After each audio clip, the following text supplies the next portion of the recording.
Now I would like to call upon Sri Dharampal Sir, Advisor to the Honorable Administrator of Government of Chandigarh, to provide a roadmap and guidance for this session. Welcome, sir. Thank you for making such a wonderful arrangements here, for hosting us, all of us here. I think the concept of the entire workshop has already been very well explained. So I don't think I need to add anything to add. I think only 2-3 points I would like to highlight. That we need to, the Prime Minister's vision is that UT should become model of development for the rest of the country. And then I think that it should also become a model for implementation of central schemes, all the schemes. We need to set an example for the rest of the country that how the central schemes can be implemented in the UTs, I think. We from Delhi would be coordinating for the economic growth vertical, and as we can see, economic growth vertical have 7 sub-themes. So out of the 7 themes, the ease of doing business, leveraging technology in social sector, as well as one more theme will be presented from Delhi. Skill and infrastructure would be presented by Daman, and then we have Vision 2047 and socio-economic sector that would be presented by Kashmir. I'll be talking about leveraging technology in social sector. As we now see that we are at the cusp of a paradigm change in terms of technology, we have seen that we are going from digitization and online processes to predictive governance and proactive governance.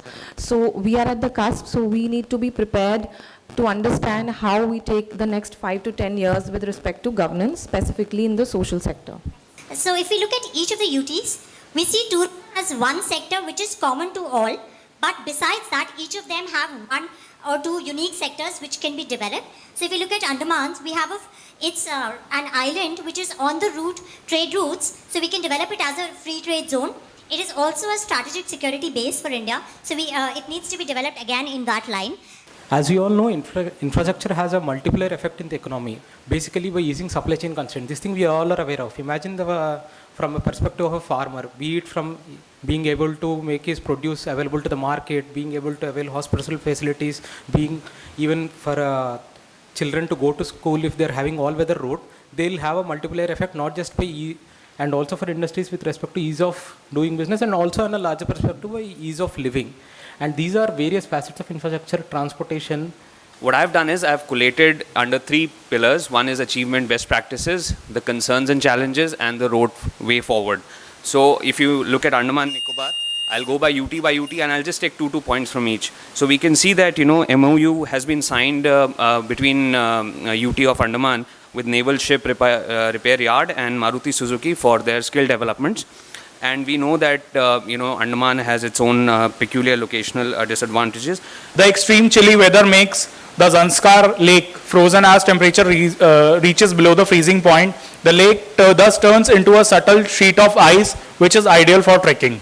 So this is some facts about the trek. The altitude is 3,850 meters with a length of around 105 kilometers, and the duration it takes is around 7 to 21 days. And the ideal season is from mid-Jan to end Feb.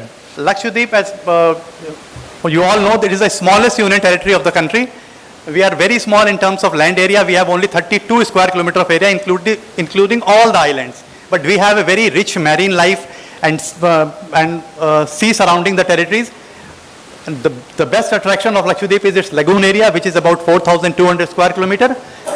And the territorial water extends up to 20,000 square kilometers, and we have economic zone of about 4 lakh square kilometers.